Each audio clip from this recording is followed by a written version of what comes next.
আমাদের অনন্য স্টোরি সকল প্রকার পার্ট গল্প দেখতে আমাদের চ্যানেলটি সাবস্ক্রাইব করে পাশে থাকা বেল আইকনটিতে ক্লিক করে অল নোটিফিকেশন অন করে দিন। আপু যে বললো একটা পরী, আসলেই তো একটা পরী। ফর্সা হাত পা, এলোমেলো চুল, ঘুমের কারণে ফোলা চোখ, আর বাতাসে টি শার্টটা ঢুলছে যেন আরও দুজন ঢুকতে পারবে। চাউনিরা, মামুনি তোমরা রেডি হয়েছো? এই কথারই অপেক্ষায় ছিলাম আমরা। মামুনি বলার সাথে সাথে দিলাম দুজন দৌড়। সবাই হাসলো আমাদের কাণ্ডে। আরে রাহি, কেমন আছিস? ভালো ভাইয়া, তোমরা কেমন আছো? আমরাও ভালো আছি। আরে মেঘ ভাইয়া? তুই চিনিস মেঘকে? আমাদের ভার্সিটির সিনিয়র উনি। ও, তার মানে এই জন্য নীরা এত চুপচাপ ছিল? এ বলে হাসতে থাকে রূপাল। কি হয়েছে ভাইয়া? আরে আজ তোর বান্ধবী। বলতেই নীরা রাহি বলে ডাক দেয় উপরে, আর বলে ভাইয়া থাক, আর ফালুদা বানাইও না ইজ্জতের। রূপাল তো হাসতে হাসতে শেষ। রাহিকে নিয়ে উপরে এসে সব কথা বলি। রাহি হাসতে হাসতে বিছানায় গড়াগড়ি খাচ্ছে। আর আমি তোকে আমার কষ্টের কথা বলছি, তুই হাসিস। আর আমি যা কথা বলবো না আমি তোর সাথে। সিরিয়াসলি নীরা, এসব তোর দ্বারা সম্ভব? না দেখে এত কিছু? ইস, আমিও যদি দেখতাম তোর নাচখানা। বলে আবার হাসে। খুব লজ্জার সাথে রাহি সহ নিচে নেমে আসি খাবার খেতে। নাস্তার টাইম নেই, এখন সবাই লাঞ্চ করবে। মেঘ ভাইয়াদের লাঞ্চের দাওয়াত ছিল। গিয়ে বসেছি টেবিলে, মেহমানদের সাথে আমাদের ছোটদেরও বসিয়ে দিয়েছে। আমার সামনের চেয়ারে মেঘ ভাইয়া। ইস, কেমন যেন মুচকি হাসছে। লজ্জায় আমার যায় যায় অবস্থা। নীরা পাখি, খাচ্ছিস না কেন? এই তো খাচ্ছি ভাইয়া। কিভাবে খাবো? আমার পুরো প্লেট ভর্তি, যে একটুও ফাঁকা নেই। অসহায় হয়ে বসে আছি। উদ্দেশ্য আস্তে করে সব খাবার সুযোগ বুঝে নেহাল ভাইয়ার প্লেটে দিব। না না নীরা পাখি, তুই কি তরকারি আমার প্লেটে চালান করার চিন্তায় আসোস? তা কিন্তু আজ হবে না, খেতে হবে তোকে। রাহি রে, আমি যে খেতে পারি না এত, তুই একটু নে না। না, একদম না নীরা, সব খা। অগত্যা আমার খেতে হলো। খাবার খেয়ে হলরুমে বসে আছি। আরে ঔষধ পরে খাবো। না নীরা, তাড়াতাড়ি খেয়ে নে। বলে পাভেল ভাইয়া ওষুধগুলো খাইয়ে ছাড়লো। আমি বুঝি না কেন সব সময় আমায় এই ওষুধগুলো খেতে হয়। বেআইন সাহেবা, আপনার নাচটা তো সেই ছিল। আমি তো প্যান হয়ে গেলাম আপনার। দাঁত কেলিয়ে বলে আসিফ।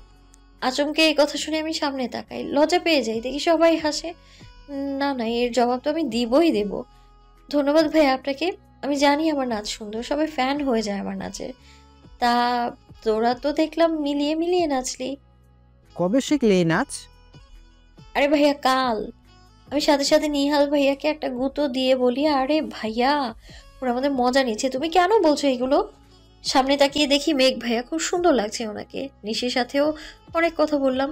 ও আমার নাম্বার নিল, FB ID নিল। ওরা চলে গেল একটু আগে। যাওয়ার আগে নিচে দাঁড়িয়েছিলাম, মেঘ ভাইয়ের পাশেই ছিল। যেতে যেতে কানের কাছে গিয়ে বলল, এবার থেকে সামনে দেখে নাচবে মেঘবালিকা।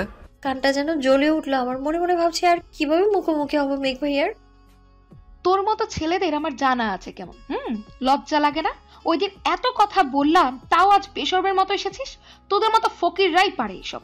আর রইল তোর সাথে রিলেশন, ওইটা শেষ। এখন তুই আমার বফকে দেখ, কত বড় লোক ওটা তুই জানিস? আর কত সুদর্শন ড্যাশিং। আর তুই নিজেকে দেখ। খুব বাজেভাবে কথাগুলো বলছিল ফাইমাকে রিশাত। তাও তোমার তো কোনো কমতি রাখিনি আমি। যখন যেটা চেয়েছো সেটা দিয়েছি। আজ একটা টাকাওয়ালা ছেলে পেয়ে আমার সাথে এমন করছো তুমি? ও শাট আপ ফাহিম, আমি তোর মতো ছেলেদের সাথে কথাও বলতে চাই না। তোদের তো যোগ্যতাও নেই আমার বফের মতো হওয়ার। তাহলে ওর সাথে নিজেদের মেলাতে চাস কেন? অসভ্য ছেলে। আর তোর মতো। ঠাস, ঠিকমতো কথাটা রিশাত শেষও করতে পারেনি। তার আগে কোথা থেকে যেন ওর গালে চড় পড়ল। এত সে প্রচুর ক্ষিপ্ত হলো এবং দেখার চেষ্টা করলো কে মেরেছে তাকে, কিন্তু তাকাতে আরেকটা পড়লো ওর গালে। শিলা রাহি দৌড়ে এসে নীরাকে জোর করে নিয়ে যেতে চাইল, কিন্তু নীরা তো যাবে না, কারণ তার সামনে তার প্রাণপ্রিয় বন্ধু বান্ধবীদের কেউ কিছু বললে সে সহ্য করতে পারে না। আর এ মেয়ে কিনা সবার সামনে অপমান করছে। নীরা আজ ভার্সিটি যেতে দেরি হবে, তাই সে রাহিকে আগেই কল দিয়ে চলে যেতে বলে ভার্সিটি, সে পরে আসবে। সবাই একসাথে দাঁড়িয়ে কথা বলছিল। ফাহিম তার জিএফকে দেখে জিজ্ঞেস করতে এসেছিল কেন তার সাথে এমনটা করেছে, আর কারণবশত নীরা এই কথাগুলো শুনে নিজেকে দমাতে না পেরে রিশাদকে চড় লাগিয়ে দেয়। এবার কি মনে করিস তুই নিজেকে? তুই জানিস তুই কাকে কি বলছিস এতক্ষণ? আরে তোর মতো হাজারটা মেয়ে আসবে ওর লাইফে, নিজের এমন লোভের কারণে একদিন তুই পস্তাবি দেখিস।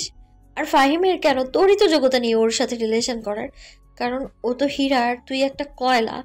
আজ যদি লজ্জা হয় তোর, তাহলে আর কোনোদিনও তুই ফাহিমকে এসব বলতে আসবি না, মাইন্ড ইট।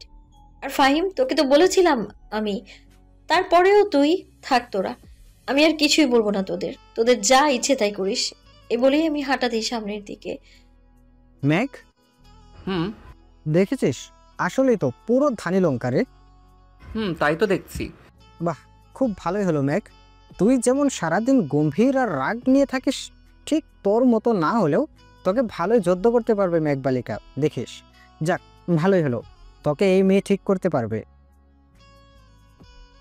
কিরে কি হলো, চলো ক্লাসে যাই। চল। নীরা প্লিজ কথা বলো না। সরি তো প্লিজ কথা বলো। তুই আমাদের মার বক যাই কর, কিন্তু কথা বলা বন্ধ করিস না। তুই কথা না বললে আমাদের যে ভালো লাগে না। আমি তোদের সব সময় বলি, কেন তোরা চুপ থাকিস? কেউ তোদের কিছু বললে কেন উত্তর দিস না তোরা? আমি তো আর সবসময় থাকবো না তোদের হয়ে কথা বলতে, তাহলে সেদিন কি হবে বল? এবার থেকে আমরা চুপ থাকবো না আর, সত্যি। ক্লাস শেষ, সবাই মিলে নীরাকে চেপে ধরে বসে আছে যে আজ ট্রিট দিতে হবে। তাদের রূপাল ভাইয়ের বিয়ে ঠিক হয়েছে তাই। তবে রাহি আর রায়হান ভাইয়া ছাড়া কেউ জানে না যে কার সাথে বিয়ে। ক্যান্টিনে মেঘ ভাইয়ারাও ছিল, ওদের চিলানিতে আমাদের দিকেই তাকায় সবাই। হারামির দল, আসতে বল তোরা। আর তোদের প্রতিদিন কিসে ট্রিট রে? যেদিন বিয়ে সেদিন দিব না, আজই নিব আমরা ট্রিট। কি আর করার, দিতেই হবে ট্রিট, তাই বললাম। যা কি খাবি অর্ডার দিয়ে। সবাই হই হই করে অর্ডার দিল। ম্যাক বালিকা, তুমি নাকি খুব ভালো নাচতে পারো, তা আমাদেরও মাঝে মাঝে তোমার প্রতিভা দেখিও। আচ্ছা, তোমার কত প্রতিভা গো? আমরা তো গুনতে গুনতে ক্লান্ত হয়ে যাব। কফি খাচ্ছিলাম, হঠাৎ নাচের কথা বলাতে কালকের কথাটা মনে পড়ে যায়। বিষমে লেগে উঠল গে আমার। কাশতেই আছি। প্রায় পিঠ ডলতে ডলতে পানি এগিয়ে দিল। পানি খেয়ে একটু ঠান্ডা হলাম। আমি ভালোই নাচতে পারি, কিন্তু কাল ভাইয়ার বিয়ে ঠিক হয়েছে শুনে খুশিতে কিছু না ভেবে দু ভাই বোন নাচতে শুরু করে দিই। তবে অতটাও খারাপ নাচিনি আমরা, কিন্তু লজ্জা লাগছে বারবার মেঘ ভাইয়াকে দেখে। তার মানে উনি বলেছেন রায়হান ভাইয়াকে? লজ্জা কি এমনিতেই কম পেয়েছিলাম যে উনি সবাইকে বলে বেড়াচ্ছেন? অসভ্য লোক একটা। ভাইয়ার বিয়ের দিন নাচবো আবার, সেদিন তাকিয়ে থাকবেন। এসেছে আবার সবাইকে বলতে। কি ম্যাক বালিকা, কি ভাবছো তখন? না ভাইয়া, কিছু না। আমি ভালো নাচি তো, চাইলে একদিন সবাইকে নেচে দেখাবো।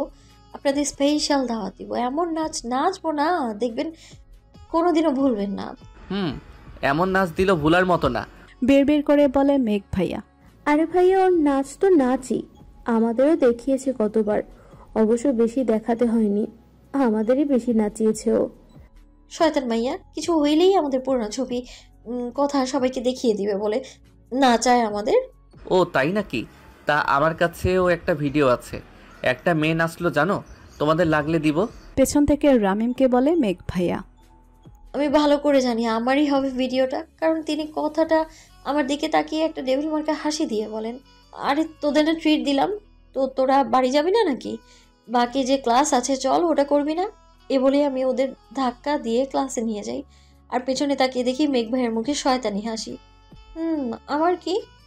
এ বলে ক্লাসে চলে যাই। আগামী 17 তারিখ ভাইয়ার এঙ্গেজমেন্ট, মানে হাতে আছে আর মাত্র 5 দিন। কি করব না করব কিছু বুঝতে পারছি না। ভাই আমি শপিং করব। আমরা সবাই করব শপিং। আজ বিকেলেই যাব, তোর ভাবিরাও আসবে, একসাথেই করব সবাই।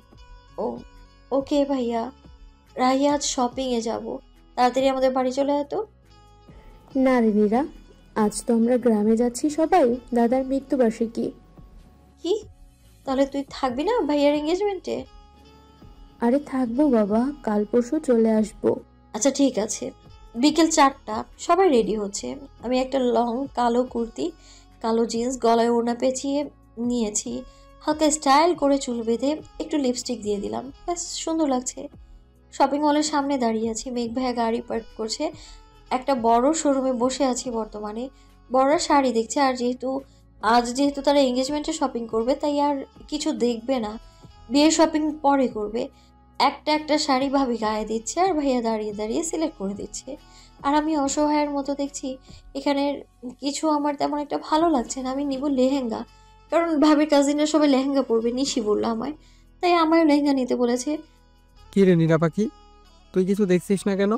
ভাইয়া আমার এখানে কিছু ভালো লাগছে না তেমন, আমি অন্য দোকানে দেখছি, তোমরা বসো। এই বলে আমি আশেপাশে দোকানগুলো ঘুরে ঘুরে দেখছি।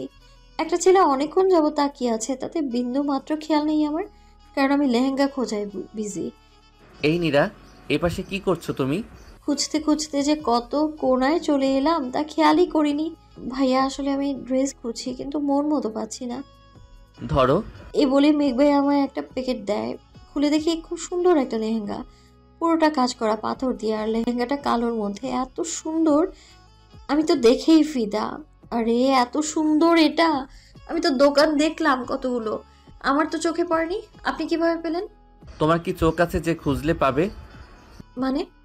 মানে কিছু না, এবার চলো। সবার শপিং প্রায় শেষ। মেঘ ভাইয়াদের জন্য যা যা নিয়েছে তাদের সেটা দিয়ে দেওয়া হলো। মেঘ ভাই আমায় লেহেঙ্গার সাথে একটা আলাদা প্যাকেটও দিল, বললো বাসায় গিয়ে খুলতে। প্রায় রাতের 10টায় আমরা বাসায় আসি। ফ্রেশ হয়ে লেহেঙ্গাটা আবার খুলে দেখি, খুবই ভালো লেগেছে আমার এটা। বলতে হবে মেঘ ভাইয়ের চয়েস আছে। তারপর অন্য প্যাকেটটা খুললে তো আমি পুরাই অবাক। এখানে সময় চলমান, কারোর জন্য সময় থেমে থাকে না। গাছের সারিতে পাখিরা ঝাঁকে ঝাঁকে বসে আছে, আকাশে উড়ে যাচ্ছে কিছু পাখি, আকাশ পরিষ্কার। এটা কাল রাতের বৃষ্টির ফলে মনোমুগ্ধকর পরিবেশ। সকাল 10:13। নীরা কফি হাতে নিয়ে ব্যালকনিতে দাঁড়িয়ে আছে। দেখতে দেখতে 5 দিন হয়ে গেল। আজ ভাইয়ার এঙ্গেজমেন্ট, বাড়িতে না, একটা রেস্টুরেন্ট বুক করা হয়েছে। আমাদের বাড়ি থেকে দূরে হলেও মেঘ ভাইয়াদের বাড়ি থেকে মাত্র 1.5 ঘন্টার পথ। সবাই দাঁড়ায় আছে, কখন কি করবে, বের হবে এই নিয়ে। আমি মাত্র রুম থেকে বের হলাম। আজ সকালে কেমন যেন একটু মন খারাপ লাগছিল, বারবার পাপাইয়ের কথা মনে পড়ছিল। পরে নিচে এসে সবার সাথে আনন্দ করায় মনটা হালকা হলো আমার। আমরা রওনা দেব বিকাল 4টার দিকে, কারণ অনুষ্ঠান হবে রাতে, আর বিকেলে বের হলে আমরা ঠিক মতো পৌঁছে যাব। দুপুরে আমার সব বন্ধু বান্ধবীরা এসে গেছে, আমিই তাদের আসতে বলেছিলাম তাড়াতাড়ি। সবাই রেডি হচ্ছে, আমিও হলাম। অনেক ভালোই সাজলাম, লেহেঙ্গাটা ভালো মানিয়েছে, সাথে ম্যাচিং করা জুয়েলারি সেদিন মেঘ ভাইয়া দিয়েছিল, খুব সুন্দর। রেডি হয়ে নিচে নেমেছি, আমার কেমন যেন পাবেল ভাইয়ার টাকা নিতে অন্যরকম লাগলো। মানে অন্য দিনের তুলনায় ভাইয়ার চোখে আজ অন্যরকম মুগ্ধতা দেখলাম। ফারহানেরও তাই, হয়তো একটু বেশিই ভালো লাগছে দেখতে। তাই ওয়াও বেটা, খুব সুন্দর লাগছে তোমায়। ধন্যবাদ মামনি, তোমায়ও খুব সুন্দর লাগছে। সবার সাথে বের হলাম। আমার বান্ধবীদেরও লেহেঙ্গা পরতে বলেছিলাম, তাই তারাও পরেছে। খুব সুন্দর করে সাজিয়েছে রেস্টুরেন্টটা। আগেই দেখা হলো নিশির সাথে। ওয়াও নীরা, অসম্ভব সুন্দর লাগছে তোমায়। আজ তো সব ছেলেরা শুধু তোমায় দেখবে গো। এত হতভাগীকে দেখবে না আজ, তুমিই সবার নজর কাটবে গো। দেখবে নীরা, আজ তোমার জন্য অনেক অফার আসবে। আরে বাবা ব্রেক মারো, থামো থামো, বেশি পাম দিও না, না হলে না জানি আমি কোন দিক দিয়ে উড়ে যাই। আর তোমায় অনেক সুন্দর লাগছে নিশি, শুধু শুধু আমায় পাম মারবে না তো। সবার সাথে কথা বলছি ঠিকই, কিন্তু আমার চোখ যে কেবল একজনকেই খুঁজছে, মেঘ ভাইয়া। অনেকক্ষণ খুঁজেছি কিন্তু পাচ্ছি না। হঠাৎ তাকাতে দেখি, আরে এটা কে রে? মেঘ ভাইয়া, এত সুন্দর। আরে শেরওয়ানিটা তো আমার লেহেঙ্গার কালার, ডিজাইনটাও এমন আসে, মনে হচ্ছে দেখতে কাপল ড্রেস। আমরা মিলিয়ে নিয়েছি। আশেপাশে তাকিয়ে দেখি সব মেয়েরা চোখ দিয়ে গিলে খাচ্ছে মেঘ ভাইয়াকে। উফ কি জ্বালা, মনে করছে ওনাকে লুকিয়ে রাখি কোথাও। মেঘ এই দিকে তাকাতেই তার হার্টবিট বেড়ে যায়। তার যেন এই মুহূর্তটাকে এখানেই থামিয়ে রাখতে ইচ্ছে করছে। মেঘ, কিরে কোথায় হারিয়ে গেলি? কথা নেই বার্তা নেই, চুপ হয়ে গেলে কেন? আরে দেখি আমাদের মেঘবালিকা, ও কত সুন্দর লাগছে। যাই একটু কথা বলে আসি। তুই থাক মেঘ। আরে কই যাস তুই? আমি তো জানি মেঘবালিকা তোর নামের, তুই যে কার জন্য যাচ্ছিস তা তো আমি ভালোই জানি। দাঁত কেলিয়ে রায়হান ভাইয়া বলে, তা জানিস যেহেতু, তাহলে আমায় যেতে দে ভাই, আমি দেখে আসি আমার সুন্দরীকে। তুইও যা তোর চাঁদকে দেখে আয়। এই বলে রায়হান চলে যায় নীরাদের কাছে। আরে মেঘবালিকা, অনেক সুন্দর লাগছে তোমায়। আর রাহি, তোমাকেও। এ কথা বলে একদৃষ্টিতে তাকিয়েছে রাহির দিকে রায়হান ভাইয়া। ভাইয়া কোথায় হারালেন? আরে না মেঘবালিকা, কোথাও হারায়নি, চলো ওই দিকটাই। আচ্ছা আপনারা যান ভাইয়া, রাহি তুইও যা, আমি আসি। এ বলে তাদের পাঠিয়ে দিয়ে একসাথে। রায়হান ভাইয়া যেন খুব বেশি খুশি হলেন, তা ওনার মুখের হাসি দেখে বোঝা গেল। বেআইন সাহেবা, আপনাকে তো খুব হট না মানে সুন্দর লাগছে। ধন্যবাদ ভাইয়া, আর আমিও জানি আমার সুন্দর লাগছে। গায়ে পড়া মানুষ এমনিতেই ভালো লাগে না আমার, কিন্তু এই ছেলেটাকে অনেক গায়ে পড়া টাইপের। যতই ইগনোর করি তত বেশি সামনে পড়ে। আরে নীরা, তুমি আমায় ভাইয়া বলছো কেন? আসলে আমি সবাইকে ভাইয়া বলি তো, তাই ভাইয়া। বুঝলাম। তা আমি তো। আসিফ, তুই এখানে কি করছিস? তোকে তোকে ফুপি ডাকছে। এ কথা বলে আসিফকে পাঠিয়ে দেয় মেঘ ভাইয়া, আর নীরার সামনে এসে বলে, মেঘের কোনো জিনিস মেঘ কারোর সাথে শেয়ার করে না। নিজের শেষটা দিয়ে হলেও সে নিজের জিনিস নিজে আগলে রাখতে পারে। আর আমি চাই না আমার নিজের সম্পদে কারো নজর পড়ুক। তাহলে যে আমি তাকে শেষ করে দিতেও দুইবার ভাববো না। প্রয়োজনে সবার থেকে লুকিয়ে রাখবো, তাও কারো নজরে পড়তে দিব না। এ কথা বলে মেঘ ভাইয়া চলে যায়। আরে কি বলে গেল? সম্পদ? ওনার সম্পদ কে নিবে? বুঝলাম না। তবে উনি আমায় কেমন লাগছে তা তো বললেন না। ধুর। আরে ব্রো কই?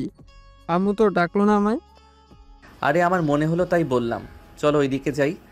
বসে আছি একটা চেয়ারে, ভাইয়াদের আংটি বদল হলো একটু আগে। ভাবিকে অনেক সুন্দর লাগছে, ভাইয়াকেও সুন্দর লাগছে, খুব পারফেক্ট কাপল। অনুষ্ঠান শেষে মেঘ ভাইয়ার আম্মু আব্বু ওনাকে আর ভাবিকে একসঙ্গে জড়িয়ে ধরে ছবি তুলে, মামা মামিকেও ভাইয়াকেও ধরে ছবি তুলে। এই সময়টা আমার কেমন যেন খারাপ লাগলো। আমার পাপাই থাকলে আমায়ও এভাবে ধরতো। কি মনে করে মাম্মামের দিকে তাকাতেই দেখি মামা মামার দিকে তাকিয়ে আছে। আমি জানি না মায়েরা কিভাবে বুঝে যায় ছেলে মেয়েদের মনে কি চলছে। মাম্মা এসে আমার কাছে বলে, আম্মু মন খারাপ করো না, তোমার পাপায়ের জন্য কষ্ট হচ্ছে, মন খারাপ করো না। কিছু বললাম না, কারণ আমি যে কেঁদে দিব এখন। নিহাল ভাইয়া এসে বসলো পাশে, বসে আমায় চকলেট দিয়ে বলে, আরে এত সুন্দর করে সেজে যদি কান্না করিস তাহলে কিন্তু ভূতের মতো লাগবে নীরা। খবরদার, এখানে অনেক বয়স্ক লোকজন আছে, তোর ভূতের মতো ফেস দেখে হার্ট অ্যাটাক করবে। আমি ফিক করে হেসে দিই। আমি জানি ভাই আমায় হাসাতেই বলেছে এটা। অনুষ্ঠান প্রায় শেষের দিকে, সবাই বাড়ি চলে যাবে এখন, আমরাও চলে যাব। আজ আমার ফ্রেন্ডসরা সবাই আমাদের বাড়ি থাকবে। তোমায় যে কান্নাতে মানায় না সুন্দরী, তুমি যে আমার মনের গহীনে, তোমার চোখে অবাধ্য পানীয় যে আমি আমার অন্তর পোড়াই। আমি তোমার সব কষ্ট যে ভুলিয়ে দেব, আমার জিনিস যে শুধু আমারই। একবার তোমায় শুধু আমার করে নেই, দেখবে তোমায় আমি আর কষ্ট পেতে দিব না। মনে মনে মেঘ বলে, মাম্মা মাম্মা প্লিজ দাও না প্লিজ, মাত্র 5 দিনেরই তো ব্যাপার, তাছাড়া সবাই তো যাচ্ছে, রাহিও যাবে, দাও না প্লিজ, আমিও যাব। নীরা, একবার না বলেছি তো নাই, তুমি যাবে না, সবাই যাক, তোমায় আমি যেতে দেবো না। আর একটা কথা বাড়াবে না তুমি, বলে দিলাম। প্লিজ মা। না মানে না, তুমি যাবে না। আমাদের ভার্সিটি থেকে ট্যুরে নেওয়া হবে পাহাড়ি এলাকায়, প্লাস আরও বিভিন্ন জায়গায় ঘোরাবে। যেহেতু অনেক জায়গায় ঘোরাবে তাই সময়ও লাগবে, এই জন্য 5 দিন বরাদ্দ হলো। এই জন্যেই বারবার মাকে বলেছি যাব, কিন্তু মা মানতেই নারাজ। ভাইয়া বোঝাও না তোমার ফুপ্পিকে, আমি যাব তো, সবাই যাবে। না, দরকার পড়লেও আমরা একসাথে ফ্যামিলি ট্যুরে সবাই যাব, তবুও তুমি যাবে না ভার্সিটি থেকে। না মা, আমি সবার সাথে যাব, বাড়ি থেকে আমি তোমাদের সাথে যাব না। নীরা, ফুপ্পি যেহেতু বারণ করছে তোর যাওয়ার দরকার নেই। আমরা সবাই যখন যাব সেদিন যাবে। আর তুই ওখানে নিজের খেয়াল রাখতে পারবি না, কত ছেলে থাকবে। তুই এখন ফুপ্পির কথা শোন। না আমি যাব না, তোমাদের সাথেও যাব না, কারোর সাথে যাব না, থাকো তোমরা। এই বলে রাগ করে চলে যাই নিজের রুমে, আর দরজাটা বন্ধ করে দিই। আমিও দেখি কতক্ষণ তোমরা আমায় না দাও। দুপুরে মেঘ ভাই আর রায়হান ভাই এসেছিল কোনো একটা দরকারে, আন্টি পাঠিয়েছিল বোধ হয়। আরে মেঘ, কেমন আছো? জি আন্টি ভালো, আপনি? আমিও ভালো। আন্টি আম্মু বলল কি কাজ আছে নাকি? একটা কাজ আছে, আমরা বুঝে নেব, তুমি বসো। আচ্ছা। মেঘ? মেঘবালিকা কোথায়, দেখছি না যে? আরে আমি কিভাবে জানবো? তুই যেখানে আমিও সেখানে, তাহলে আমি কিভাবে জানবো? কিন্তু কোথায় গেল দেখছি না তো। আরে মেঘ, কেমন আছো? ভাইয়া ভালো। আপনার কি অবস্থা? ভালো। কথা বলছিল তারা সবাই। এরই মধ্যে নিহাল আর পাভেল নীরাকে ডাকছে। নীরা, নীরা, দরজা খোল। কেন জেদ ধরে বসে আছিস? বের হ না, সকাল থেকে কিছুই খাসনি। নীরা। ভাইয়া চলে যাও তোমরা, আমি খাবো না, খিদে নেই আমার। অনেকক্ষণ ডাকলো, তবুও নীরা বের হয় না রুম থেকে। মা প্লিজ বের হ। কেন রাগ করে আছিস? আমি তো তোর ভালোর জন্যই বলি, বের হ না মা। চলে যাও মাম্মা, ভালো লাগছে না আমার, খিদে নেই। হার মেনে চলে যায় সবাই। কি হয়েছে ভাইয়া, সবাই এত চিন্তিত যে? আরে আর বলো না মেঘ, ভার্সিটি থেকে নাকি ট্যুরে নিয়ে যাবে। এখন ওর সব ফ্রেন্ডরা যাবে, ও যাবে বলেছে, কিন্তু ফুপ্পি ওকে কোনো মতেই দিবে না যেতে। কারণ কারণ কি ভাইয়া? না মানে কিছু না। আরে ভাইয়া চিন্তা করবেন না, আমরাও তো যাব। বলতে গেলে আমাদের উপরে সব দায়িত্ব। রায়হান ভাইয়া বলল। ও তাই? ভাইয়া। তাহলে তো ভালো। জানো মেয়েটা ঘুরতে খুব ভালোবাসে, কিন্তু ফুপ্পি খুব ভয় পায় ওকে একা কোথাও পাঠাতে, তাই দিতে চায় না। আজ সকালে বায়না করেছিল, মানা করায় এখন রুমের দরজা বন্ধ করে আছে, বেরও হয়নি, কিছু খায়ও নি। কিসের ভয় ভাইয়া? সেটা আমার থেকে ভালো ফুপ্পি বলতে পারবে মেঘ। ও রূপল ভাইয়া আম্মুকেও মেঘ ভাইয়ার কথা বলায় আম্মু একটু ভরসা পায়, কারণ এ নিয়ে অনেকবার তিনি দেখেছেন মেঘ ভাইয়া অনেক দায়িত্ববান, খুব সতর্কভাবে সব কিছু করে। আন্টি আপনি চিন্তা করবেন না, আমি খেয়াল রাখবো ওকে আমার সাথে সাথে রাখবো। আপনি চিন্তা করবেন না আর রাজি হয়ে যান, কাল আমি ভার্সিটি গিয়ে সব ম্যানেজ করে ফেলবো। বাবা তোমার জন্য ভরসা লাগছে, একমাত্র তোমার ভরসাই দেব। ওকে একটু দেখে রেখো বাবা, ওর কিছু হলে যে আমি মরে যাব। ওকে অনেক সাবধানে যে রাখি, আর হারাতে পারবো না। কি হয়েছে আন্টি, আপনি আমায় বলতে পারেন। হয়তো এখনো এত ঘনিষ্ঠ হইনি আমরা, তবু চাইলে বলতে পারেন। কিভাবে বলবো বাবা, আমার যে ভয় হয় আমার মেয়েটাকে নিয়ে। ওর প্রতিটা ক্ষত যে এখনো আছে, আচ্ছা আচ্ছা সব মনে পড়ে ওর এখনো। আর পাহাড় এলাকায় যে আমার ভীষণ ভয় লাগে। আমার মেয়েটাকে দেখে রেখো বাবা। আমি ওকে দিতাম না, কিন্তু ও জেদের কাছে আমি বরাবরই হেরে যাই। কিন্তু এখন ভরসা লাগছে তুমি আছো, আমার আর চিন্তা নেই। আন্টি কিসের ভয় পাই নীরাকে নিয়ে? কি মনে পড়ে ওর? আমিও দেখি ওকে মাঝে মাঝে অস্বাভাবিক লাগে। আচ্ছা ওর কি কোনো ভয়ঙ্কর অতীত আছে যা ওকে ভালো থাকতে দেয় না? না, যদি এমন কিছু হয় তাহলে আমি ওকে বাঁচাবো, আমি ওর খেয়াল রাখবো, আমি ওর সব ভয় দূর করব। 2 বছর ধরে আমি ওকে খুঁজে।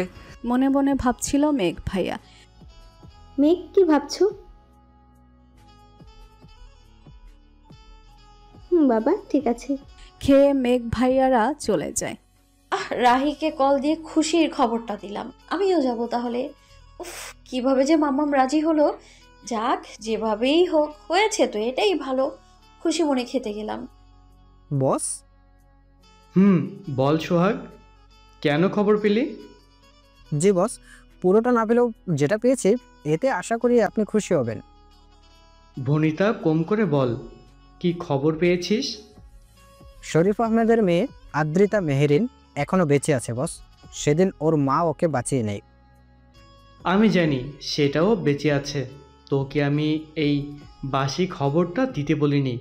আর কি জানিস? ওরা এই শহরে থাকে বস, তবে কোন বাড়ি সেটা জানি না। এই শহরের হলে ওকে খুঁজে বের করতে হবে। সেদিন ওই মেয়েটাকে আমি মারতে পারিনি, ও যে সোনার ডিম পাড়া হাসতে, আর সেদিন ও সবটা দেখে নিয়েছিল। জানিস সোহাগ, সেদিন আমি রূপাদের ভার্সিটিতে গিয়েছিলাম এক দরকারে। সেদিন আমি একটা মেয়েকে দেখেছি, ওই মেয়েকে আমার চেনা চেনা লাগলো।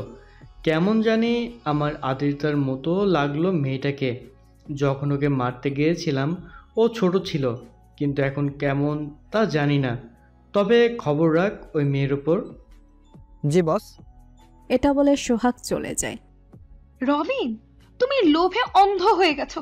সেদিন তুমি কত বড় ভুল করেছো, তাও তুমি কেন শুধরাও না? তোমার প্রশ্রয়ে তোমার মেয়েও তোমার মতো অহংকারী, জেদি আর খারাপ হয়ে যাচ্ছে।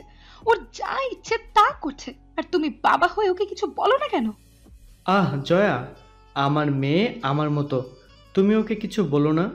আমার রূপামা আমার গুণে বড় হয়েছে, এই তোমার মতো ভালো মানুষ হয়ে থাকার কোনো দরকার নেই। ওর যা ইচ্ছে ও তা করবে, তুমি ওকে কিছু বলবে না, বলে দিলাম। এই তোমার এই প্রশ্রয়ের জন্য আর খারাপ কাজের জন্য তুমি আর তোমার মেয়ে একদিন পস্তাবে, দেখো। আমি রবিন শিকদার, আমায় হারাবে কে? আমার রাস্তায় যে কাটা হবে তাকেই আমি শরীফের মতো রাস্তা থেকে সরিয়ে দিব। উফ, কাল ট্যুরে যাব, কি মজাটাই না লাগছে আমার। আচ্ছা, আমি তো ঘুমাই বেশি, যদি উঠতে না পারি ঘুম থেকে। না না, আমি ঘুমোবই না আজ। উফ, কত কষ্টের পর মাম্মাম রাজি হলো। কাল একদম বাসে ঘুমাবো, দরকার হলে তাও আজ ঘুমাবো না। নিজের মতো বকতে বকতে নীরা জামা কাপড় গোছাচ্ছিল। নীরা, হ্যাঁ মা বলো। তুমি সাবধানে থাকবে মা, এদিক সেদিক যাবে না, সবার সাথে থাকবে, আর পাহাড়ের উপরে বেশি উঠবে না, সব প্রয়োজনীয় জিনিস গুছিয়ে নাও। এই বলে আরও কিছুক্ষণ কথা বলে নীরার মা চলে যায়, আর ওর দরকার অনুযায়ী ওকে হাত খরচও দিয়ে দেয়। পাভেল, রূপল, নিহাল আর অন্যরাও এসে সাবধানে থাকতে বলে চলে যায়। নীরা সারা রাত ঘুমাবে না বলেও শেষ রাতে কখন যে ঘুমিয়ে পড়ল তার মনে নেই। সকালে রাহি এসে পড়ে, কিন্তু নীরার ঘুমই যেন শেষ হচ্ছে না। একটু পর মেঘও চলে আসে। সে যেহেতু বলেছে নীরাকে বাসা থেকে নিয়ে যাবে, তাই সে এসেছে। সে সবার সাথে কথা বলে নীরার রুমে গিয়ে দেখে রাহি ডাকছে নীরাকে। রাহি, তুমি ওর জিনিসপত্র নিয়ে নিচে যাও, আমি ওকে নিয়ে আসছি। রাহি চলে যায় নিচে। নীরা, এই নীরা, যাবে না তুমি? সবাই তো চলে যাচ্ছে। মেঘের কথা শুনে নীরা ধরফড়িয়ে উঠে যায়, আর সামনে মেঘকে দেখে অবাক হয়ে আর মনে করে সে এখনো ঘুমিয়ে আছে, আর ঘুমের মধ্যে মেঘকে দেখছে। কিন্তু তার কাছে মেঘের কথা শুনে সত্যি মনে হচ্ছে, কিন্তু ও ভাবছে মেঘ কোথা থেকে আসবে, আর তা নিশ্চিত করতে যে মেঘকে একটা চিমটি দিয়ে দেখে ও সত্যি এসেছে কিনা। আউচ, এই মেয়ে আমায় চিমটি দিচ্ছ কেন? আরে মেঘ ভাই, আপনি সত্যি এসেছেন? আমি ভাবলাম আমি ঘুমের ঘরে ভুল দেখছি, তাই চিমটি দিয়ে দেখলাম। তাই বলে এত জোরে? একটু কি জোরে লেগেছে, কিন্তু এখানে যে আপনি, কিছু লাগবে? তুমি কি ভুলে গেছো নীরা, আজ ট্যুরে যাব সবাই, আর তোমার পুরো দায়িত্ব সবাই আমাকে দিয়েছে। ট্যুরের কথা শুনে সে লাফ দিয়ে উঠে আর ঘড়িতে সময় দেখে। রিল্যাক্স, তুমি রেডি হয়ে নিচে আসো, আমি ওয়েট করছি। নীরা সুন্দর করে খুব দ্রুত রেডি হয়ে গেল, আর ফোন নিয়ে নিচে নেমে এসে দেখে রাহিও এসে গেছে, আর অন্যরা ভার্সিটিতে পৌঁছে গেছে। আমি সবার থেকে বিদায় নিয়ে চলে আসি। অনেকক্ষণ পর আমরা ভার্সিটি এসে যাই। আমার সব সাঙ্গপাঙ্গদের সাথে দেখাও হয়ে যায়। এখন শুধু গাড়িতে উঠবে সবাই, তাই একে একে নাম ডাকা হচ্ছে। একে একে সবার নাম ডাকা হলো। আমি আর আমার ফ্রেন্ডরা সবাই একই বাসে জায়গা পেয়েছি, এতেই খুশি সবাই। সবাই মিলে একসাথে গল্প করতে পারবো। মেঘ ভাই আর তার ফ্রেন্ডরাও আমাদের বাসেই যাবে। সবাই একে একে বাসে উঠতে লাগলো। সবার জিনিসপত্র সব উঠানো হয়েছে আগেই। আমরা সবাই পেছনের দিকে বসলাম মজা করার জন্য, কারণ যেহেতু বড়রা আছে তাই তাদের সামনে বসতে দিয়ে আমরা একদম পেছনে চলে যাই। কিছুক্ষণ পর দেখি রায়হান ভাইয়া আর মেঘ ভাইয়া পেছনের দিকে সিটে বসে আছে, সাথে রূপা আপু আর তার দুই একটা ফ্রেন্ড। আরে মেঘবালিকা, এত পিছনে এসে বসলে যে? ওই ভাইয়া, আমার সব বন্ধুরা আছে তাই বসলাম। রায়হান ভাইয়া মনে হয় রাহির সাথে বসতে চায়, বারবার তা মনে হচ্ছিল, তাই আমি রাহিকে বলে রায়হান ভাইয়াকে রাহির পাশে বসিয়ে আমি পেছনে ফারহানের সাথে গিয়ে বসি, আর রূপাপু গিয়ে মেঘ ভাইয়ের সাথে বসে। রূপা, তুই সামনে বস। কেন? তোর পাশে তো জায়গা আছে, তোর সাথে বসলে কি হবে? কি হবে না হবে তা জানি না, তুই সামনে বা পিছনে বস, এখানে না। মেঘ ভাইয়ার কথা রাগ নিয়ে রূপাপু উঠে যায়, আর মেঘ ভাই আমার সামনে এসে বলে, নীরা, গিয়ে আমার পাশের সিটটাই বসো। তোমার পুরো দায়িত্ব আমায় দেওয়া হয়েছে নীরা, তাই তোমায় আমার সাথে সাথে থাকতে হবে সব সময়। আমি যা বলি তা শুনতে হবে। কিন্তু ভাইয়া আমরা সবাই তোমায় আমি আমার পাশেরটা বলতে বলেছি, সামনে না। ওদের বরাবরই থাকছো। আর কি করার, অগত্যা মেঘ ভাইয়ার পাশে বসতে হলো। তবে খুব ভালো লাগছিল বটে। রূপাপু বসতে পারেনি, আমি বসেছি এটা ভেবে। মেঘ, কাজটা কি তুই ঠিক করলি? কি করেছি আমি? আমি বসেছিলাম তোর পাশে, আর তুই আমায় উঠিয়ে দিলি, আর ওকে এনে তোর পাশে বসালি কেন? আমার ইচ্ছে হয়েছে তাই ওকে বসিয়েছি, তাতে তোর কোনো সমস্যা? না, আমার কেন সমস্যা হবে? এ বলে রূপা চুপ হয়ে যায়, আর মনে মনে বলে, মেঘ, তুই ওই মেয়ের জন্য আমায় এভাবে অপমান করছিস? দেখিস ওই মেয়ের আমি কি করি। আমি যে ওর জন্য একটা ব্যবস্থা করে রেখেছি। বলে একটা রহস্যময় হাসি দেয় রূপা। বাসে বসে আছি অনেকক্ষণ, কিন্তু বাস ছাড়ার নামই নেই, কারণ সামনের গুলো মাত্র ছাড়বে। আস্তে আস্তে বাস চলতে লাগলো। আমাদের বাসও চলতে লাগলো। যেহেতু সবাই খুব তাড়াতাড়ি ঘুম থেকে উঠেছিল, তাই অনেকেরই ঘুম চলে আসলো। ঘড়িতে কেবল 8টা বাজে, আর রাহিও ওই পাশে। আমি কি করব বুঝতে পারছি না, কারণ পাশে মেঘ ভাইয়া। কেমন লজ্জাও লাগছিল। অনেকক্ষণ চুপ করে বসেছিলাম আর ঘুরে ঘুরে সবাইকে দেখছিলাম। প্রায় ঘুমিয়ে গেছে সবাই। তুমি এত নড়ছো কেন নীরা? খুব সকালেই তো ঘুম থেকে উঠেছিলে, এখন ঘুমাও। ঘুমাবো ভাইয়া? আমি তো জানি আমার কোনো ঠিক নেই। একবার ঘুমালে উঠতেই পারি না। যদি সুন্দর সুন্দর জায়গাগুলো মিস করে ফেলি। মনে মনে ভাবছিলাম কথাগুলো, তখন ভাইয়া বলে ওঠে, তোমাকে চিন্তা করতে হবে না, আমি উঠিয়ে দেব তোমায়। তুমি সুন্দর সুন্দর জায়গা মিস করবে না। আমি তো অবাক। আমি কথাগুলো মনে মনে বলেছি, উনি কিভাবে শুনলেন? কারণ আমি শুনতে পাই, তাই। এখন বেশি কথা না বলে ঘুমাও, না হলে তোমায় সুন্দর জায়গাগুলো দেখতে উঠাবো না। আমি আর বেশি কথা না বলে ঘুমিয়ে পড়ি, কারণ প্রচুর ঘুম পাচ্ছিল। টানা 2 ঘন্টা পর ঘুম ভাঙলো আমার, কিন্তু উঠে দেখি আমি মেঘ ভাইয়ের কাঁধে শুয়ে আছি। আমি তো অবাক। আমি উঠেই বলি, ভাইয়া সরি, আমি আসলে বুঝতে পারিনি কখন আপনার কাঁধে মাথা রাখলাম। সরি ভাইয়া। শোনো মেয়ে, তোমরা তো সুযোগ খোঁজো আর তুমি মাপ চাইছো মেঘের থেকে। আরে আমরা জানি তুমি এটা ইচ্ছে করে করেছো। এখন ওর সামনে ভালো সাজতে বলছো? ঘুমের মধ্যে কখনো মাথা রাখলে জানো না। রূপা কথাগুলো বলছিল নীরাকে। হয়তো আপুটা ঠিকই বলছে। আমার ঘুম আসলে তো কোনো কিছু ঠিক থাকে না। হয়তো ভুলে আমি ভাইয়ার কাঁধে মাথা রেখেছিলাম। কিন্তু আপুটা এমন করে কেন? এত কথা কেন বলছে সে? মনে মনে ভাবে নীরা।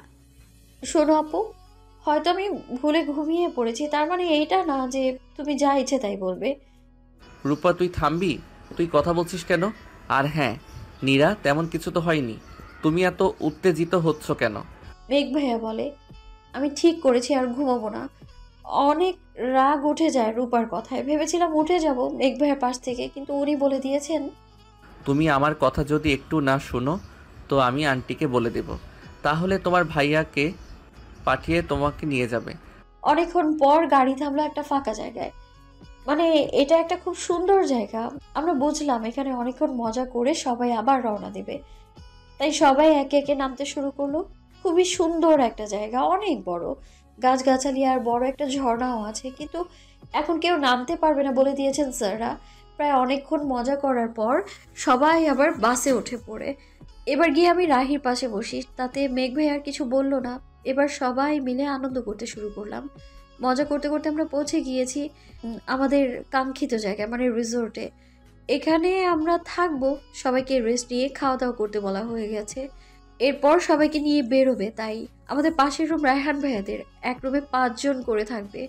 আমরা বান্ধবীরা সবাই এক রুমে থাকবো। আমি গিয়েই একদম গোসল করে লং একটা কুর্তি পরে চুলগুলো ছেড়ে দিয়ে বের হই। নিচে খাওয়ার জন্য ডাকা হলো। খাবার খেয়ে সবাই বের হবে, কারণ সন্ধ্যা হয়ে গেছে। তাই অন্য কোথাও যাবে না, একটু ঘুরে করে চলে আসবে সবাই। রাহি আর আমি একসাথে হাঁটছিলাম। রায়হান ভাইয়াও আমাদের সাথে যোগ দিল। সবাই মিলে কথা বলছি। এরই মধ্যে একটা সিনিয়র ভাইয়া এসে বলে, নীরা, তোমার চুলগুলো খুব সুন্দর আর তুমিও খুব সুন্দর। তোমায় খুব সুন্দর লাগছে। চলো আমরা ওই দিকে গিয়ে কথা বলি। না ভাইয়া, আমি যাব না। আর আমার প্রশংসা করার জন্য ধন্যবাদ, আপনি যান, আমি যাব না। আরে চলো, কিছু হবে না। না ভাইয়া। এই রবি, তোর সমস্যা কি? ওকে ডিস্টার্ব করছিস কেন? দেখছিস না ও যেতে চায় না? রায়হান ভাইয়া বলে। ঠিক তখনই মেঘ ভাইয়াও আসে আর রায়হান ভাইয়া সব বলে দেয় তাকে। উনি ছেলেটাকে কি বলেছে শুনিনি, তবে ওনাকে দেখে আমার আত্মা কেঁপে ওঠে। ওনার চোখ মুখ অসম্ভব লাল হয়ে আছে। এই মুহূর্তে যে কেউ ভয় পাবে ওনাকে দেখলেই। তোমায় না বলেছি আমার সাথে থাকতে? কিছু হলে আমি কি জবাব দিব তোমার মাকে? এরপর থেকে যদি তুমি একবারও আমার হাতের নাগালের বাহিরে যাও তো তোমার একদিন কি আমার একদিন। ধমক দিয়ে বলে মেঘ ভাইয়া। মেঘ, কুল কুল, কিচ্ছু হয়নি। ও আমাদের সাথেই তো ছিল। ও কি করে জানবে ও ছেলেটা আসবে? তুই আর ওকে বকবি না। রায়হান ভাইয়া বলে, আমি আর একটা কথাও বলিনি। এই বজ্জাত লোক বকেছে আমায়, আর কথাই বলবো না আমি ওনার সাথে। মেঘ ভাইয়া যেদিকে যাচ্ছে ঠিক আমায়ও যেতে হচ্ছে, কারণ উনি আমার হাত ধরে আছেন। উনি আমায় কিছু বলেছেন, তবে আমি উত্তর দিচ্ছি না, কারণ আমি কথা বলবো না ওনার সাথে। এতে উনি রেগে যান আর আমায় একপাশে টেনে নিয়ে দেয়ালে ঠেকিয়ে আমায় ধমক দেন একটা। আমি এতে কান্না করে দিই। আপনি খুব পচা ভাইয়া, খুব খারাপ। আপনি শুধু বকেন আমায়।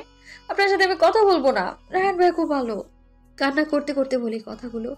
উনি হেসে আর মনে মনে বলে ওঠেন, আরে তুই সবসময় এত ঝটপট করো কেন?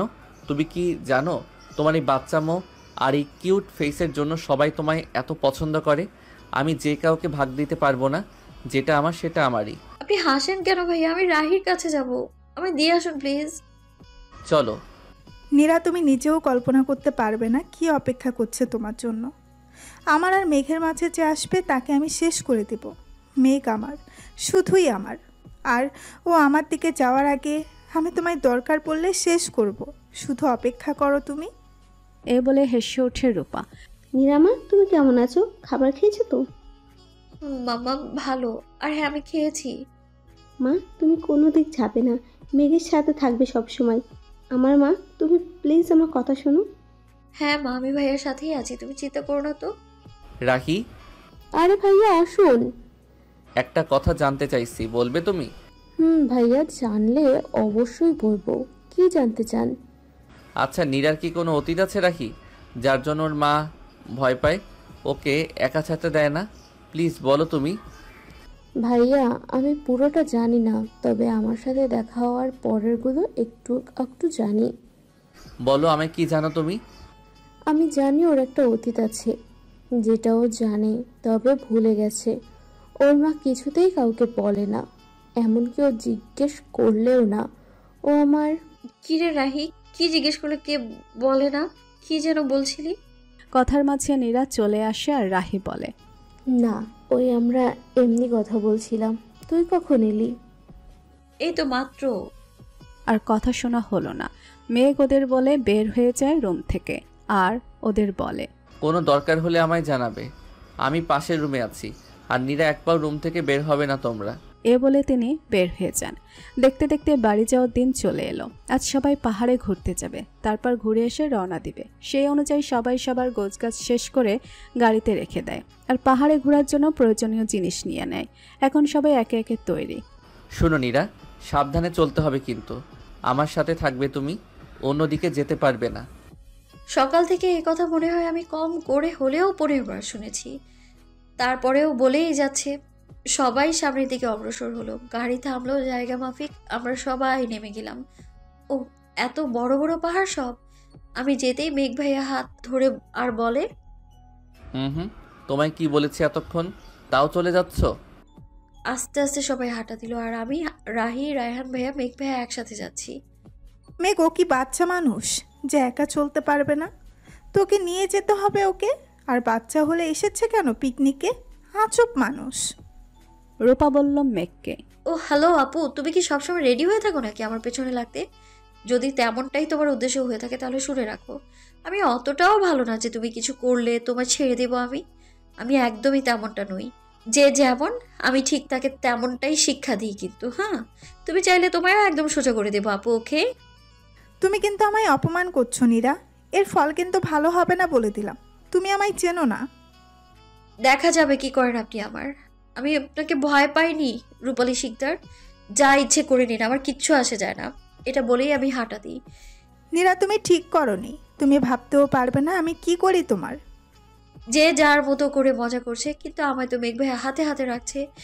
একবার সুযোগ পাই খালি, তাহলে হাত থেকে ফুরোত হয়ে যাব, এই চিন্তাই করছিলাম মনে মনে। সুযোগও পেলাম, মেঘ ভাইয়া তার ফ্রেন্ডের সাথে কথা বলছে, আর আমি ফাঁক পেয়ে দিই এক দৌড়ে ফাহিমদের কাছে চলে যাই আমি। এই সুযোগ নীরা, তোমায় আমি হেনস্থা করবই। এই বলে রূপা কে যেন চিন্তা করে, আর নীরার পাশাপাশি গিয়ে হাঁটা শুরু করে। ওরা হাঁটছে তো হাঁটছে। মেঘ নীরাকে না দেখে খুব ভয় পেয়ে যায়, কিন্তু পরক্ষণে ওর বন্ধুদের সাথে দেখে আর কিছু বলে না। অনেকক্ষণ পর তাদের ফিরে আসার ডাক পড়লো। পাহাড়ে অনেক মজা করার পর তারা রওনা দিল আবার। যেহেতু বিকেল গড়িয়ে প্রায় সন্ধ্যা হয়ে যাবে, তাই এখন তাদের পাহাড় থেকে নেমে যেতে হবে, না হলে সমস্যা। নীরার হাঁটার মাঝে ওর মনে হলো খুব কাছেই চলে এসেছে কিনারার, তাই সে যেই না সরতে যাবে ঠিক সেই মুহূর্তে মনে হলো কেউ ওকে ধাক্কা দিল, আরও নিচে পড়ে যায়। পুরো নিচে না পড়লে যেটুকু পড়েছে এতে হয়তো অনেক ক্ষতি হয়েছে। রাহি নীরা বলে এক চিৎকার দেয়, সাথে সাথে সবাই দৌড়ে আসে। মেঘ যেন দিশেহারা হয়ে গেল। সে এক দৌড়ে নিচে যায় যেখানে নীরা পড়েছে। একে একে সবাই যায়, কিন্তু রূপার মুখে ছিল জয়ের হাসি, যা কেউ না দেখলেও রাহির চোখে ঠিকই পড়েছে। আর সে মনে মনে এটার জন্য রূপাকে পস্তাতে হবে বলে আওড়ায়। নীরা অজ্ঞান হয়ে গিয়েছে পড়ার সাথে সাথে। নীরা, নীরা, উঠো নীরা, কি হয়েছে তোমার? কিভাবে পড়েছো? ওঠো। বলে মেঘ দেখতে থাকে নীরার কোথায় ক্ষয় হয়েছে। পানি ছিটকিয়ে দিলে কিছুক্ষণ পর নীরার হুঁশ আসে, কিন্তু ওর হাতের অনেকটা ছিলে গেছে, আর পা মচকেছে কি ভেঙেছে তা ঠিক বলা যাচ্ছে না, আর মাথায় আঘাত লেগেছে। তোমায় আমি বলেছিলাম আমার সাথে থাকতে, তুমি কেন চলে গেলে? এখন আমি তোমার বাড়িতে কি জবাব দিব? কথায় কথায় ওখানে বসে ওর হাতে ব্যান্ডেজ করে দেয় মেঘ। রাহি অনেকক্ষণ চুপ থেকে নীরার পাশে গিয়ে বসে আর বলে, তুই কেন এখনো নিজের ভালোটা বুঝিস না নীরা? আজ যদি আরো বড় কিছু হয়ে যেত, আন্টি কিভাবে বাঁচতো বল? এবার আমারও খুব খারাপ লাগছে, সত্যি তো। আমি কেন মেঘ ভাইয়ের হাত থেকে চলে আসলাম সেই সময়? আর মাম্মা মেয়ে অবস্থায় দেখলে আর কোনোদিনও একা ছাড়বে না আমায়। অনেক সময় মেঘ ভাইয়া কিছু বলছে না দেখে খুব ভয় লাগলো আমার। উনি এত নীরব কেন? আচ্ছা, উনি কি আমায় এখন মারবেন? কিন্তু আমি তো এখন ব্যথা পেয়েছি, এখন মারলে আরও ব্যথা লাগবে। মনে মনে নিজের পাগল কথাগুলো ভাবছিলাম আমি। স্যাররা এসে কথা বলে আবার ফিরে যাওয়ার জন্য তাড়া দিতে লাগলো। আমি বসে বসে ভাবছি আমি যাব কি করে, যে ব্যথা পায়ে রাহির সাহায্য নিয়ে যাব। চিন্তা করতেই মেঘ ভাই আমায় ধরে ফেলেন, আমার জিনিসপত্র রাহিকে দিয়ে ওদের এগোতে বলেন। আর তখন ফারহান এসে বলে, নীরা চল, আমি তোকে নামতে সাহায্য করি। এ বলে ধরতেই মেঘ ভাই আটকে দেন, আর সবাইকে অবাক করে দিয়ে উনি আমায় কোলে তুলে নেন আর ওদের চলে যেতে বললেন। আরে আরে ভাই, আমার নামিয়ে দিন, আমি যেতে পারবো। কি করছেন? সবাই তাকিয়ে আছে, নামান আমায়। তুমি যদি আর একটা কথা বলো তো সত্যি আমি তোমায় ফেলে দিব নীরা। এ বলে তিনি হাতটা ঢিলে করতেই ওনার গলা জড়িয়ে ধরলাম। আমি বললাম, না না, ফেলবে না প্লিজ, এমনিতে ব্যথা কম পাইনি। এবার বলে সোজা উপরে চলে যেতে হবে। আমি আর কথা বলবো না, আপনি প্লিজ ফেলবেন না। নীরা আর কথা বলে না, মেঘ ওকে কোলে নিয়ে হাঁটা দেয়। এই মেয়েকে ফেলে তো আমি উল্টোটা করে দিলাম।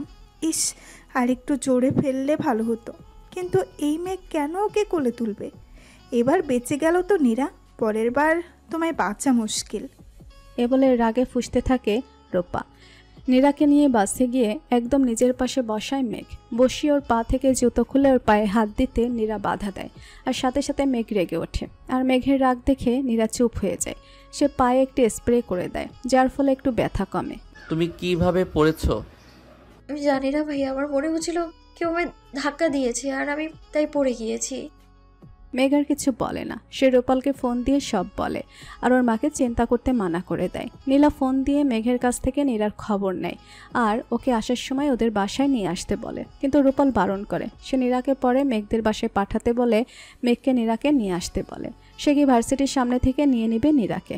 একদৃষ্টিতে তাকিয়ে কেউ একজন তার মনের মানুষকে ঘুটিয়ে ঘুটিয়ে দেখে, সাথে লক্ষ্য করে তার ঘাড়ে আর হাতে অনেক বছরের পুরানো ক্ষতের দাগ।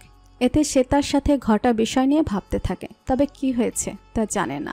সে যে করেই হোক এর খবর নিয়ে ছাড়বে। কি হয়েছে নীরার সাথে? ওর মায়ে বা কোনো সবসময় ভয়ে থাকে, আর নীরার এই গভীর ক্ষত কিভাবে কি তা জানবে বলে ঠিক করে নেয় মেঘ।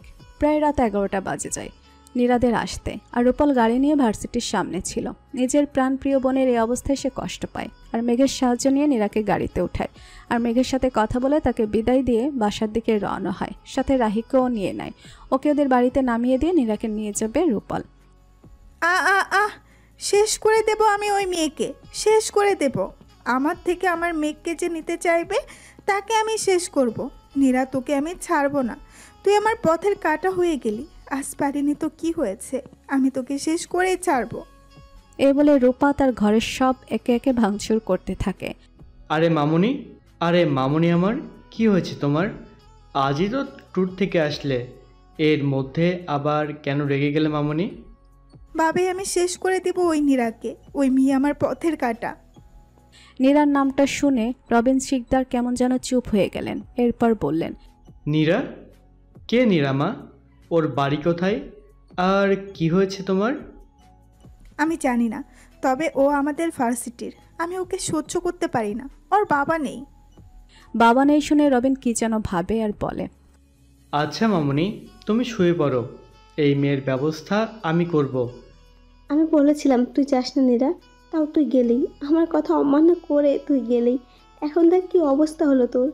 আমার কথা তুই কেন শুনিস না মা? আমি মরে গেলে তখন বুঝবি। কাঁদতে কাঁদতে নীরার মা বলে, মাম্মা, তুমি কেন বারবার একই কথা বলো? আমার বেশি কিছু হয়নি তো, তুমি কান্না করো না প্লিজ। সকালে নীরাকে নিয়ে নিহাল আর রূপল যায় হাসপাতালে। ও পা মচকেছে শুধু, তবে ভাঙেনি, এটা ভালো। মেঘও ছিল, সে নীলাকে নিয়ে এসেছে, কারণ নীলা বলেছে ও যাবে। নীরা পাখি, এখন কেমন আছো তুমি? খুব ব্যথা করছে পায়ে, তাই না? কিভাবে পড়লে তুমি? আমি ভালো আছি আমার ভাবি মনি, আমার তেমন কিছুই হয়নি। তুমি বলো তো তুমি কেমন আছো? জানো তোমায় দেখে আমার খুব ভালো লাগছে ভাবি।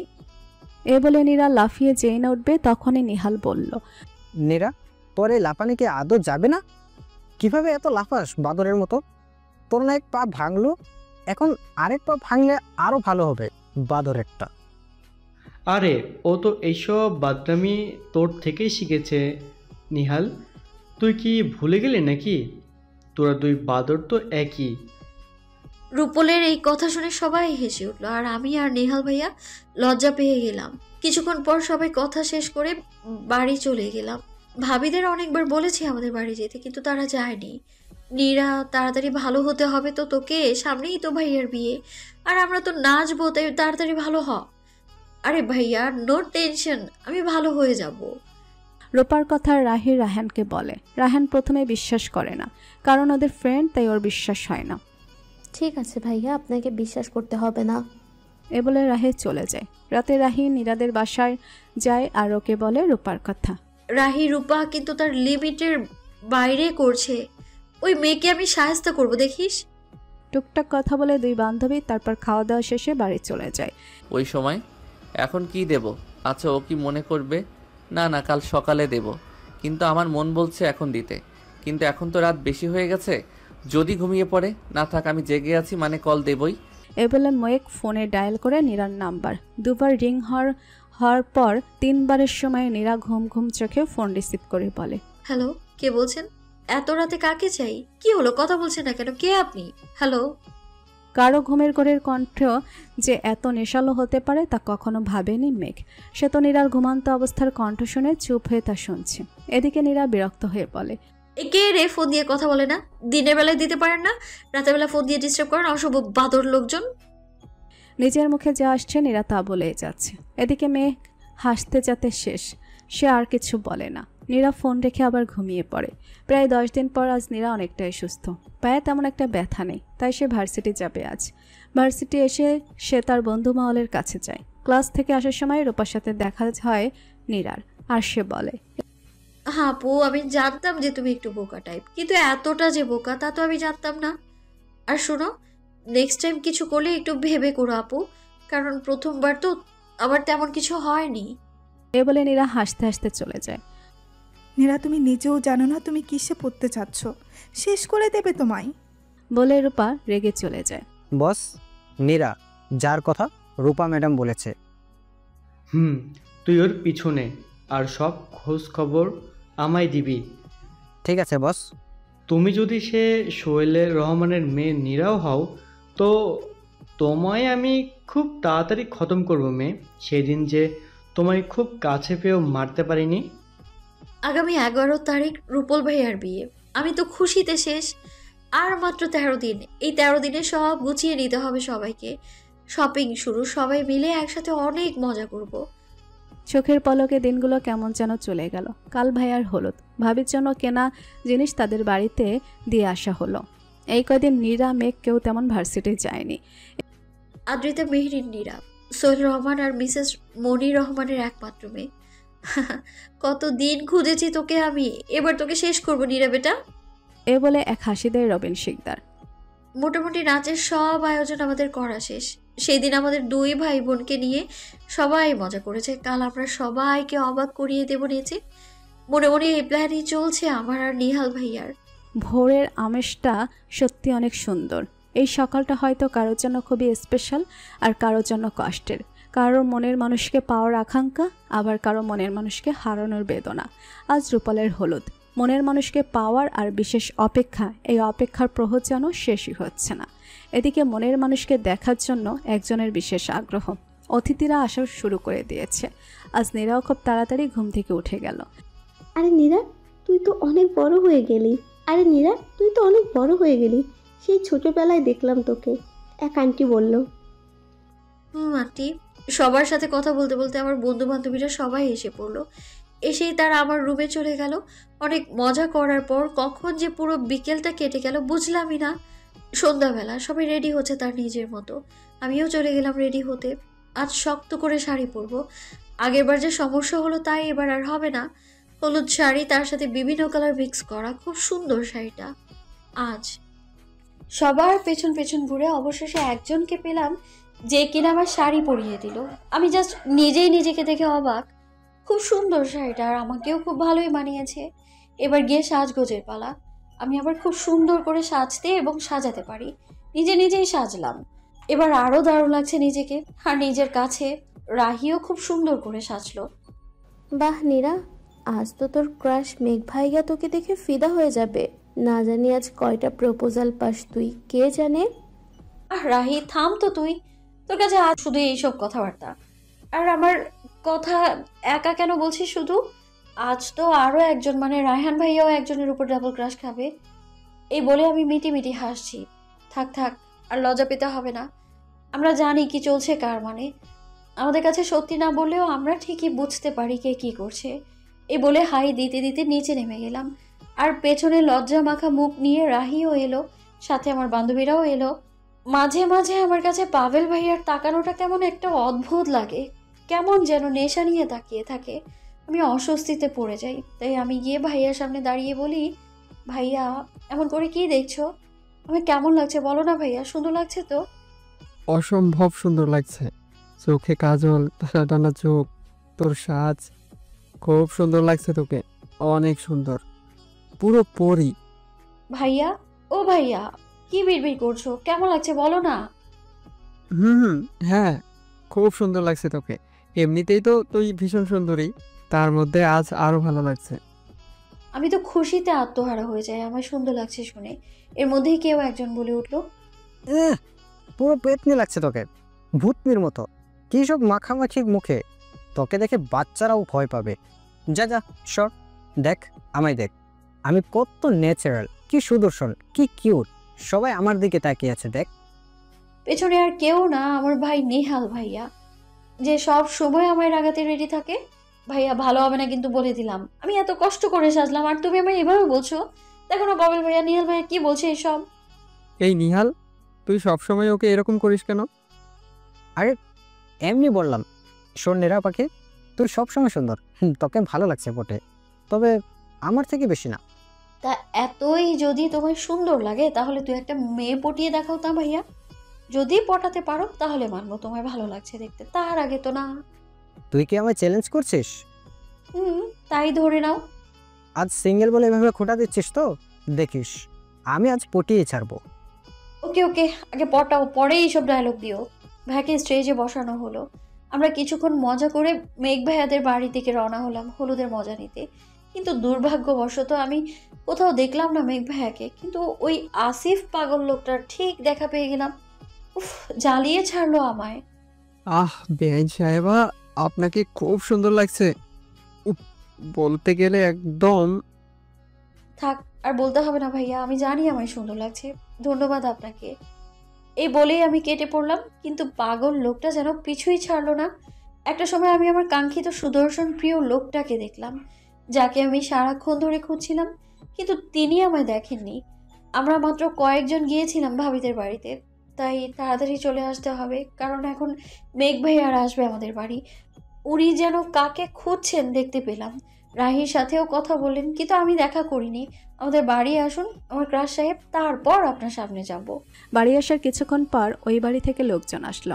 হঠাৎই কিছুক্ষণ পর লাইট বন্ধ হয়ে গেল আর একটা সিঙ্গেল লাইট পড়লো স্টেজের কাছে, যেখানে একটি ছেলে আর একটি মেয়ে দাঁড়িয়ে আছে। আবার সবগুলো লাইট আবার জ্বলে উঠলো আর গান বেজে উঠলো। আফগান চালেবি, শুধু গানের নাম লিখলাম, পুরো গান লিখলাম না। আর তালে তালে নেচে উঠল নিহাল আর নীরা। পুরো গানের তালে মন মাতানো নাচ দিল তারা। একসময় তাদের নাচ শেষ হয় আর আবারও আরেকটা গান শুরু হয়, কালা চশমা। এই গানে তাদের সাথে তার বন্ধু বান্ধবীরাও আর পাভেলও নেচেছে। তাদের নাচে সবাই করতালি দেয়, খুব সুন্দর নেচেছে সবাই। মেঘ যেন বাখারা হয়ে গেল, তার মনে হলো তার সামনে একটা পরী দাঁড়িয়ে আছে, খুব সুন্দর পরী, যার দিকে অনেকেরই নজর, কিন্তু সে কাউকে পরীর ভাগ দিতে পারবে না। ওদের নাচ দেখে কি তোর নাচতে ইচ্ছে হচ্ছে নাকি? এইভাবে কেন তাকিয়ে আছিস আমার শালিকার দিকে? নজর লেগে যাবে তোর আমার শালিকার উপর। শালিকা? হ্যাঁ নীরা, বাইরের ফ্রেন্ড, আর বোন থেকে তো কোনো অংশ কম না, তাহলে নীরা তো আমার শালি লাগে। এই বলে রায়হান দাঁত কেলিয়ে হাসে। বুঝলাম, কিন্তু তোর শালিকার উপর যে আমার খুব বাজেভাবে নজর পড়ে গেল রে রায়হান, যে নজরে সে ঘায়েল হতে বাধ্য, আমি যে তাকে হারাতে পারবো না। বুঝলাম, কিন্তু অনেকের নজর তো আমার শালিকার উপর বন্ধু, দেখ কেমন করে তাকিয়ে আছে। মেঘ দেখে সত্যি আসিফ সহ আরও অনেকে নীরাকে চোখ দিয়ে গেলে খাচ্ছে। সে মনে মনে বলে, এই মেয়েকে যে এত সুন্দর করে সাজতে বলল কে জানে। এবার সবাই কিভাবে তাকিয়ে আছে, ইচ্ছে করছে সবার চোখ তুলে দিতে। এই মেয়েকে নিয়ে আমি কোথায় যে যাই। বলতে বলতেই দেখে নীরা তাদের কাছে আসছে। সে তাদের কাছে না, মূলত নিশির কাছে আসছে। নিশির সাথে ওর অনেক ভাব হয়েছে। নীরা আসতে দেখে মেঘ একটু ভাব দেখানোর জন্য তার ফোনের দিকে তাকিয়ে আছে। নীরা ওর সামনে ঘুরঘুর করছে, তবুও সে তাকাচ্ছে না। এতে নীরার রাগ উঠে যায়। বাপরে, কি ভাব, আমার দিকে তাকাচ্ছেই না, যেন নীরা নামক কেউ নেই এখানে। নীরা রায়হান নিশির সাথে কথা বলে চলে আসে। অনেকক্ষণ যাবৎ একটা ছেলে নীরার পেছনে ঘুরছে, কিন্তু সে পাত্তা দিচ্ছে না। সে ঘুরে মেঘকে দেখতেই দেখে মেঘ হেসে হেসে একটা মেয়ের সাথে কথা বলছে, আর মেয়েটাও যেন গায়ে পড়ে কথা বলছে। উফ, কিভাবে লোকটা নিজেকে, আমায় দেখিয়েও দেখলো না, আর এখন একটা মেয়ের সাথে হাসতে হাসতে শেষ হয়ে যাচ্ছে। কি অশুভ, মেয়েটা ওনার গায়ে পড়ে যাচ্ছে একদম। না না, এটা তো মেনে নেওয়া যায় না। এ বলে নীরা ঘুরে আশেপাশে, কিন্তু মেঘ তাকায়ও না ওর দিকে। আসলে মেঘ ঠিকই ওর কাণ্ড দেখছে, তবুও কিছু করছে না। সে মূলত ইচ্ছে করে এমন করছে। বর মিটিমিটি হাসছে। আমিও ঠিক করিনি যে আমার সাথে কথা বলতে আসবে, আমিও বলবো তার সাথে কথা, ওনাকে দেখিয়ে দেখিয়ে বলবো আমি। সেই ছেলেটা আবার আসলে নীরাও মেঘকে দেখিয়ে দেখিয়ে ছেলেটার সাথে হেসে হেসে কথা বলে। ও কোনো দিকে তাকাচ্ছে না, শুধু হেসেই যাচ্ছে। মেঘের চোখে পড়ার সাথে সাথে সে ভীষণ রকমের রেগে যায়, আর সুযোগ খুঁজতে থাকে নীরাকে একা পাওয়ার। তার মধ্যে ছেলেটি বলে ওঠে, নীরা তুমি খুব সুন্দর, আমার তোমাকে। আর বলা হলো না, তার আগে নীরা কিছু আন্দাজ করে কেটে পড়ে ছেলেটার সামনে থেকে। বাগানের দিকে এখন কেউ তেমন নেই, আর সাথে অন্ধকারও। সবাই স্টেজের কাছে, তাই সে সেখানে যেতে হাতে টান পড়ে। আর কিছু বোঝার আগেই দেখে তাকে বাগানের পেছনে নিয়ে আসা হলো। সে কাউকে দেখতেও পাচ্ছে না। সে ভয়ে চিৎকার করতে কেউ তার মুখ চেপে ধরে আর বলে, আমার সম্পদ কেবল আমারই, কারো ভাগের অধিকার নেই। যেটা আমার, আমি সেটা ভালোই ভালোই না পেলে ছিনিয়ে নিতে দুবার ভাববো না। আর তুমি দূরে থাকবে। কারো অনুপস্থিতি আমি সহ্য করতে পারি না তোমার পাশে, মনে থাকে যেন। বলেই চলে যেতে নেয়, আর সাথে সাথে আমি পেটে ঠান্ডা কিছু অনুভব করি। চোখ বন্ধ করে এই কথাগুলো অনুভব করছিলাম। চোখ খুলে দেখি সামনে কেউ নেই, তাই দ্রুত জায়গাটা ত্যাগ করি। কে ছিল সেখানে বুঝতে পারছি না, কেমন যেন মেঘ ভাইয়া মনে হচ্ছিল বারবার। তো উনি সেই আগের জায়গায় দাঁড়িয়ে আছেন, তাহলে কে ছিল? ভাবতে ভাবতেই হাঁটছি সামনে। এই নীরা, কই ছিলে এতক্ষণ? তোকে দেখলাম না যে। এই তো ওইখানে, চল যাই। তোমার দহনে আমি যে পুরি রোজ, তার খবর কি তুমি রাখো? না না, রাখো না। তার খবর রাখলে এতদূর থাকতে না তুমি।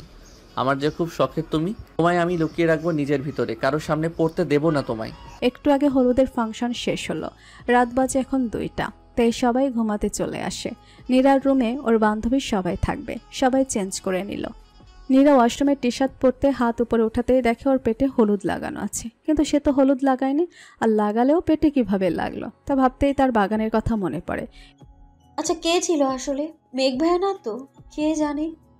কিরে নীরা, ঘুমিয়ে পড়লি নাকি বাথরুমে? সেই কখন থেকে ডাকছি, জবাব দিচ্ছিস না যে। আসছি আসছি। এরপর যে যার মতো ঘুমিয়ে গেল। আজ সকালে সবাইকে তাড়াতাড়ি উঠতে হলো, কারণ আজ বিয়ে, বউ আনতে যেতে হবে। সবাই নাস্তা করে যে যার মতো কাজে লেগে যায়। আজ ফাইনালি আমার করে পাচ্ছি তোমায় আমার বউ।